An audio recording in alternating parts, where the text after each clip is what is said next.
Good morning, ladies and gentlemen. Ray, thanks very much for that. I can safely say that just about everything he said is very much the same for us. I can sense deep down the frustrations underlying many of your problems. A quick introduction to my program. The Army structure with CMH is, I think, probably a little bit more centralized with historians and museum functions. In the Air Force, all of those functions are as widely dispersed as possible, so that instead of being centralized into one organization, the historians of the History Museum program and the curators of our various field museums and heritage centers are pushed all the way down to the base level and responsive to the local base commander, whether that's a wing colonel, a brigadier general. And so that kind of leads to the purpose of what I wrote this for in the first place. It was not written with this audience in mind. It is genuinely written for arguing with colonels and brigadier generals. On me, I've been enjoying these presentations greatly. Like Alan Blank yesterday from Golden Gate, I am no kind of preservationist or conservator. I'm an interpreter. I'm a visitor services guy, and I'm a historian.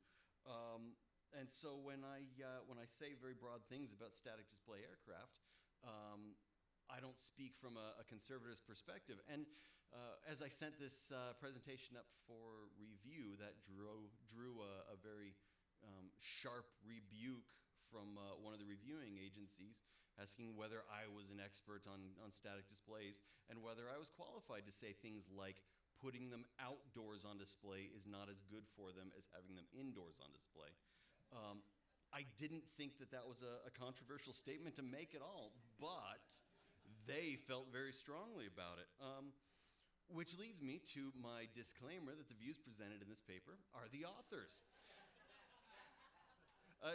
Pausing here, there is actually a federal law that gives you the language of the disclaimer you're supposed to use at these, so I'd like to blanket apply it to all other federal employees who've spoken over the last 2 days too, just to get everybody else out of trouble, and do not represent the views of the Department of Defense or its components, to include Air Force Global Strike Command, which they were all fine with it, the Air Force History Museums Program, or the National Museum of the United States Air Force. I also have other opinions, which also do not reflect the views of any of these institutions. So I've been overseeing museums within Global Strike Command for about 4 years now, and one of the things that I quickly learned is how preservation functions operate in an organization that is not a preservation agency. I had started my federal career with the National Park Service, a preservation agency, and with the U.S. Holocaust Memorial Museum, which is very much a preservation agency. And so when I started doing museum work for the Air Force, I quickly came to understand that you could never approach an organization with a wildly divergent mission like you would the leadership of a preservation agency that appeals to the long-term preservation of artifacts, appeals to telling a whole story relevant to the audience. These very often fell on very deaf ears when the room is completely full of pilots.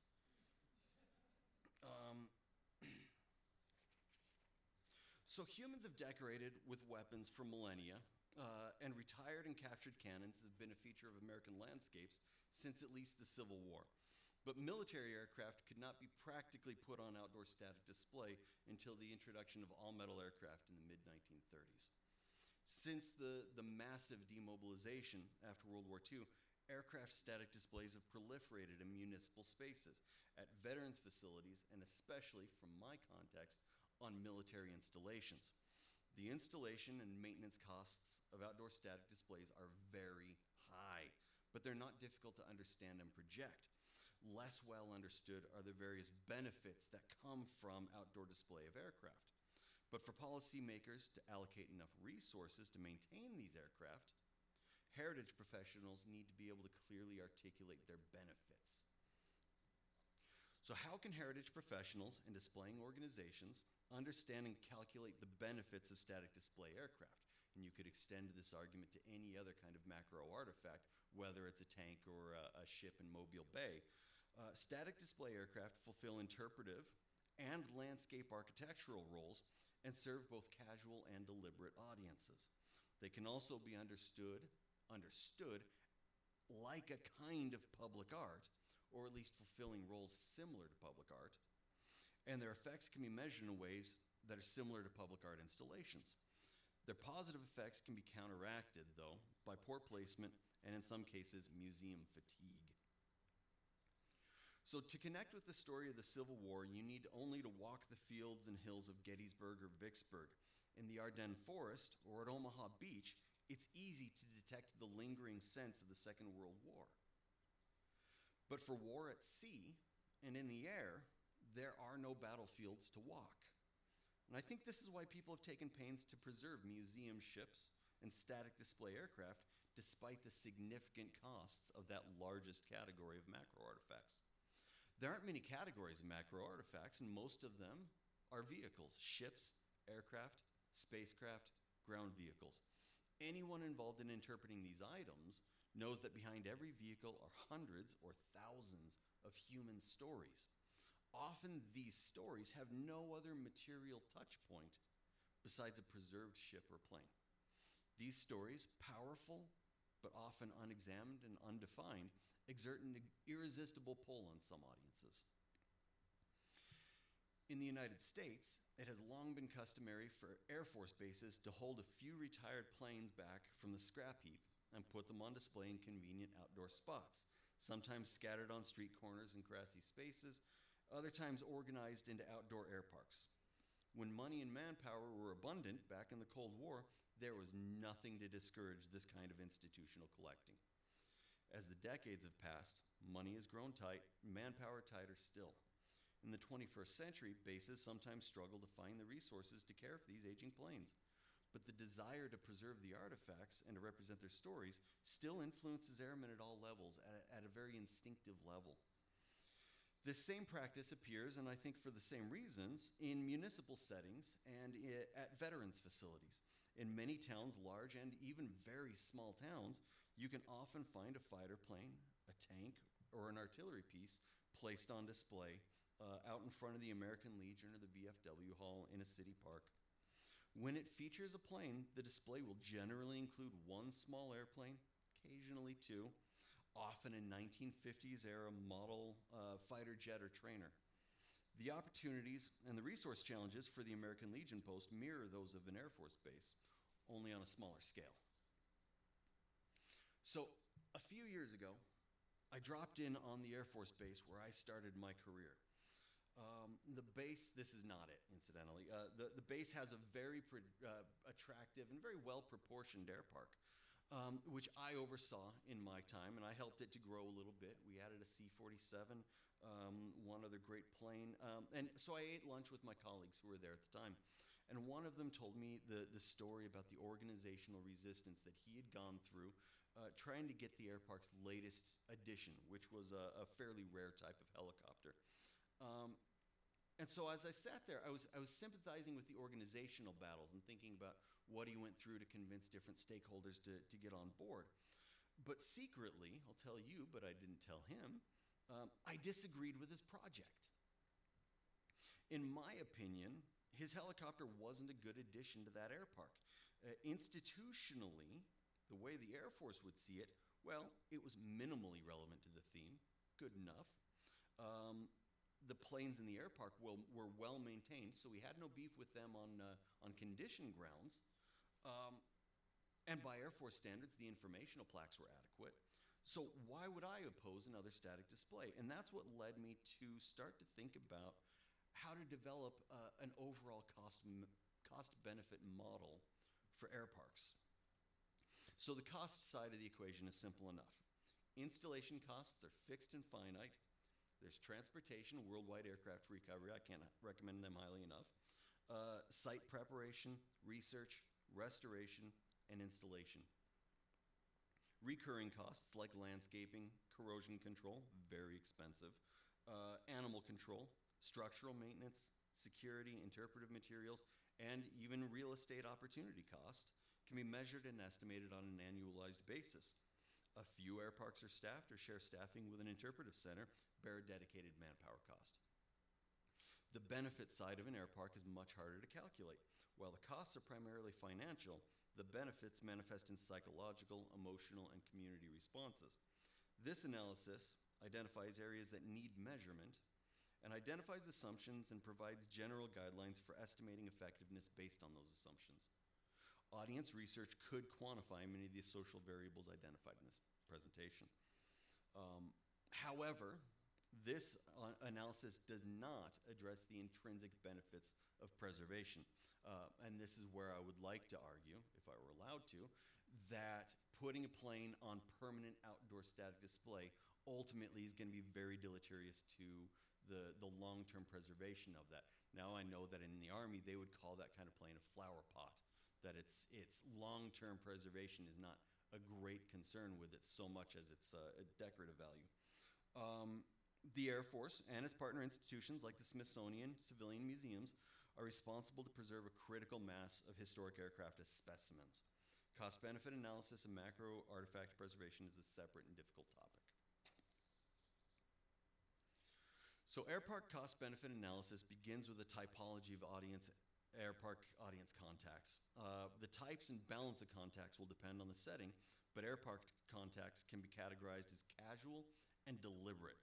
This is a great example of a casual contact, or an air park with primarily casual contacts, because this is Tinker Air Force Base. That is Interstate 40 going straight through the city of Oklahoma City, and these planes are plainly visible from the interstate and right there at a very busy interchange. So in terms of just immediate visual contacts, this air park is going to see thousands, tens of thousands of very casual contacts every day. So these happen when passersby view the static displays passively. The bulk of air park casual contacts come from commuter and local traffic. Audience research would likely show diminishing effectiveness of recurring casual contacts if you measured those in attentiveness or awareness over time, as frequent passersby become accustomed to the displays and start to ignore them. Any individual's most effective casual contacts will tend to be their first contacts, with the strongest impact on first-time and infrequent visitors. The more the audience passes by the static displays, the less likely they are to notice them or gain any effect from them. Deliberate contacts are purposeful visits to air park. Deliberate visitors can take an aesthetic, historical, technical, or memorial approach to the displays. They may make use of non-personal interpretive resources, interpretive panels, printed guidebooks, or interpreters. Guided contacts are fairly rare in base air parks, but a few sites have personnel sometimes available for that purpose, often by appointment. But the effectiveness of deliberate contacts, measured in intellectual and emotional outcomes, interpretive effects, is highly dependent on the quality of the air park and its interpretive materials. The availability of interpretive materials, then, is dependent on interest from site administrators and availability of competent interpreters. So these two main audience groups differ in the nature of the contacts, in the nature of the effects that they receive from the air park, and thus how those effects can be measured. Deliberate contacts follow the standard model for interpretive sites.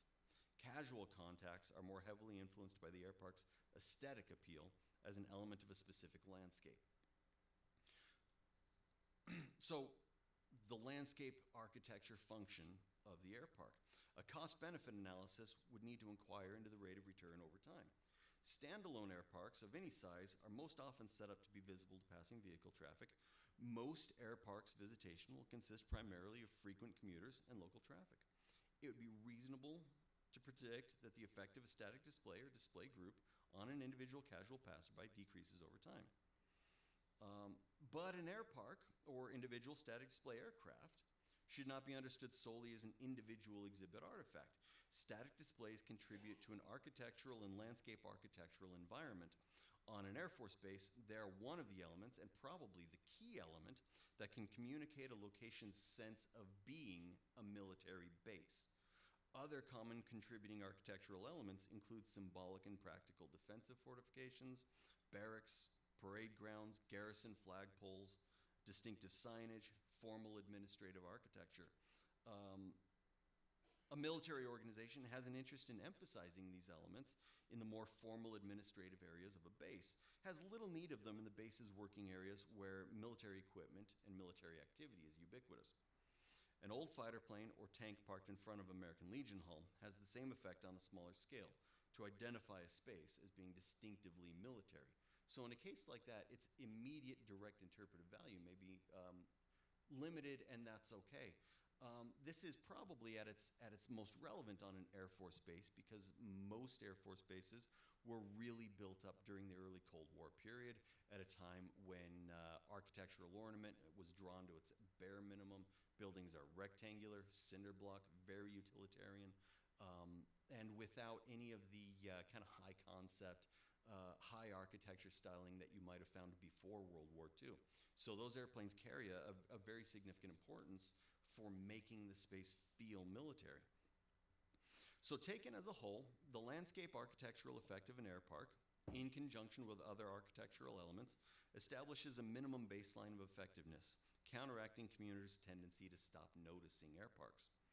Even when active attention has fallen to its lowest rate, the audience continues to experience some psychological impact from the environment. The potency of this effect can be increased by enhancing the landscape architectural environment by increasing the drama of the static displays. And through interpretive programming, deliberate contact, using those in another context, that helps the audience, generally the base population, connect intellectually and emotionally to the environment. So moving on to talk about the air park as an exhibit. From a museum perspective, an air park is nothing more or less than an outdoor exhibit, akin to a botanical garden, a zoo, a sculpture garden. Any exhibit should be planned, designed, and presented around a cohesive theme and concept. For a specific and measurable purpose, selecting, arranging, and interpreting artifacts is at the heart of the curator's role. Outdoor exhibits, including air parks, have structural limitations that complicate their management. Only large, robust, durable exhibits are placed on outdoor display. It's expensive, complicated, and risky to relocate garden plants, outdoor sculptures, and zoological biome exhibits, and available real estate may limit the available physical arrangements. The same is true of static display aircraft. By the time an aircraft has been obtained, delivered, restored, and placed on display, often at tens or hundreds of thousands of dollars of expense, it is not moved again lightly and can be expected to remain in place for decades. Chronological or thematic organization is essential to any museum exhibit, including outdoor exhibits. Organized exhibits reduce the amount of mental effort that audiences need to invest. This improves audience absorption of key messages and encourages closer attention. Because they can't be easily reorganized, it'd be ideal to start an air park with a comprehensive plan for initial and future air park acquisitions, so that the whole collection can be easily interpreted. In practice, air parks have already been established Air Force-wide and tend to grow organically. Some have been subject to comprehensive planning, but personnel turnover renders many plans quickly obsolete. Growth and reduction occur only on the margins, and individual additions and subtractions from various air parks. Various organizational schemes, generally static, functional, or random, have been followed in different locations over the decades, but the fundamental principle of outdoor exhibit curation, that reorganization is unlikely, is the controlling factor in the development of Air Force air parks over time. No curator can expect to reorganize an air park for the sake of interpretive effect. If an air park lacks aesthetic drama, the landscape architectural effect will also be reduced. For interpretive purposes, the ideal air park is selected thematically, organized thematically and or chronologically. The two dominant thematic categories for Air Force Base air parks are the history of the base and specialized functional history. Because on-site retirement is the least expensive accession method, it's been common for Air Force bases to collect examples of retiring planes from their own bases. So gradual accumulation has left many bases with representative examples of at least a portion of their historical aircraft and or missile guys, and a fair ability to represent much of a base's history through its air park collection. The base history theme is also the least vulnerable to change, because unlike its mission or assigned units, the history of a base can't be changed. When a base has been specialized in a particular mission, like fighters or tactical airlift or something, for a long time, it makes sense to feature prominent aircraft from that mission's history in an air park, even if some of the collection never operated at the host base. A functional collection's greater relevance to the primary audience provides excellent interpretive potential, but there's significant long-term risk in a thematic collection. If the base transitions to a new mission at some later date, the air park might be left with a collection that holds little relevance to its primary audience. Unit connections, is a very common one, provide a much weaker basis for thematic collection. The historical impacts of unit lineage are too complicated to describe in any detail, but it's sufficient to say that there's never any enduring guarantee that a particular Air Force unit at any organizational echelon will stay at that same base permanently. And yet, it's not at all uncommon for a unit to seek to collect examples of its past aircraft that were operated at other locations. That was a good one from my original base, where every couple of years, somebody would come around and say, we need to get a KC-135. Say, sir, they never flew KC-135s at this base, and it's not relevant to our collection. Yeah, but our unit flew them 20 years ago. Sir, it's a 707 with a pipe sticking out the back. It's not a cool airplane. We don't want one. Static displays collected solely on the basis of long ago connections of unit history usually only hold relevance for airmen affiliated with that unit. And even then, it's not a strong connection the way the Air Force structure works. So that reduces the primary audience for the display proportionally. The worst case scenario is an air park collected without a coherent theme. The generalist air park presents a would-be interpreter with an almost insurmountable challenge.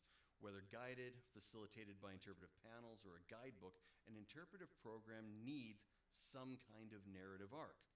An air park without a coherent theme can't be organized, and its audience relevance will suffer. I've run into that one before, where I ask, well, what's the theme of this? Well, the theme is Air Force history.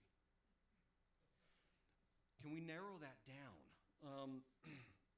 So now I'm an interpreter, so this isn't as daunting as it sounds, because we're often called to interpret preserved sites like a battlefield or volcano, and we simply have to make do with whatever the existing resources are. That's what we're there to interpret. This is part of the interpretive skill set, and the interpreter who inherits responsibility for an existing air park has little choice but to interpret the collection as it exists. But individual accessions and deaccessions are possible, especially over the long term. An air park plan should consider the interpretive potential of future additions and subtractions. Paradoxically, subtracting a plane from an air park may serve to increase its effectiveness by improving its thematic coherence. Well, that's the point I really want to get across to the colonels I wrote this for. So, just a quick mention on interpretive materials, which is not my script, so I'll sound more natural saying it. Let me cut back here a little bit. This is an example of the traditional legacy air park sign that we would get in the Air Force. These are, and I'm sure most of you are familiar with this pattern, often built and created by very enthusiastic amateurs. And so you end up with a small sign with a lot of words. We are moving more towards this, which is an example of one of the signs that we did up at South Dakota Air and Space Museum, Ellsworth, South Dakota, with proper interpretive planning, proper interpretive writing, graphic design, and putting together a material that's more suited to a generalist audience rather than a specialist audience. All right, so returning to this original photo here, this is the bomber loop at the Dyess Linear Air Park. I want to talk a little bit about diminishing returns or museum fatigue with my last minute. Actual measurement would require an audience evaluation campaign, but we can assume that one well-chosen, well-displayed aircraft will, on average, produce a positive effect for the audience greater than the effect of 0 static display airplanes. We can also assume that 2 well-chosen, well-displayed aircraft will increase the effectiveness over 1. But will the addition of a 35th plane to an existing collection of 34 provide the same increase as 2 planes over 1? It's very possible that the effectiveness curve bends down at some point as audiences, both casual and deliberate, confront museum fatigue and information overload. The maximum practical number will probably depend on the layout of the air park, the quality of the interpretive media, the thematic cohesion of the collection. This is one small part of the Dice Linear Air Park. Here's the whole thing. Stretches, I think, about a mile or a mile and a half. It is mostly used as a jogging trail. That's a lot of corrosion control for the benefit of joggers. Yes, I'm out of time. For casual visitors, the individual airplanes aren't as important as the overall effect. The effective size of an air park is limited by proportion, an inherently subjective measure. There's no justification for actually attempting to fill a space with airplanes. About 70 B-52s could be comfortably parked on the main parade ground at F.E. Warren Air Force Base, but nobody would think it was a good idea to park 70 B-52s on it. For any given space, there will be a practical limit to its carrying capacity, and that limit will be subjective. The best advice on the subject will come from an architect, landscape architect, or community planner. So, this presentation has been long on questions and conjectures, short on conclusions. Let me skim ahead for time. It is reasonable to assume that static display airplanes have a net positive effect on their communities. Site managers and planners can benefit from understanding the ways and means by which audiences experience these unique outdoor exhibits and landscape architectural installations. It's possible to improve their effectiveness even before their effect has been measured. So that concludes my presentation. Thank you, Dan. We have time for 2 questions. Who has a question?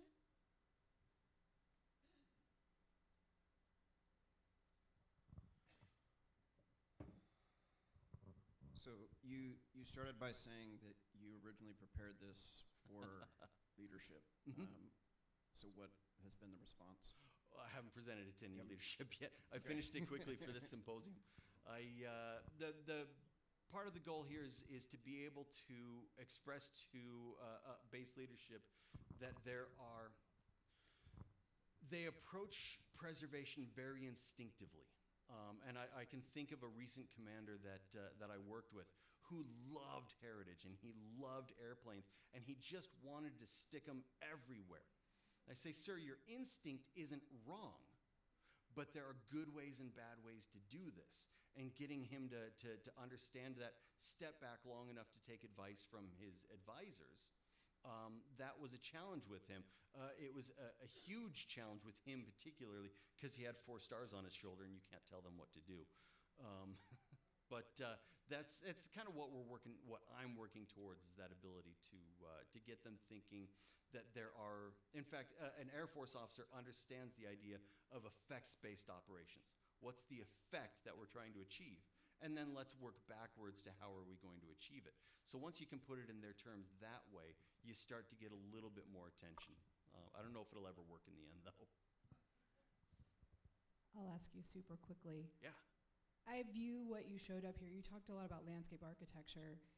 I really view that as a cultural landscape issue. Mm-hmm. Have you all thought about doing cultural landscape reports to help you plan treatment, to help you plan planning, and how many aircraft can come in and go? Because that was really a very vernacular landscape that you're showing. Mm-hmm. It's not so designed, it doesn't look like, but those are types of landscapes. In So, some cases, they can be somewhat designed. It really depends on where you are and who was involved. So I would say that it's essentially the same thing in a different language. I'm a historian, so if I start talking even about landscape architecture, I'm pretty stupid about it. If we talk cultural landscapes, I'm very ignorant of that. But in my experience, when I've dealt with this, usually a base will have a community planner. And if anybody's going to say this is where this should go, it's going to be that person. Sometimes an architect, sometimes a colonel. What's his qualification? He's a colonel. So I would love to see more of that kind of study done, absolutely.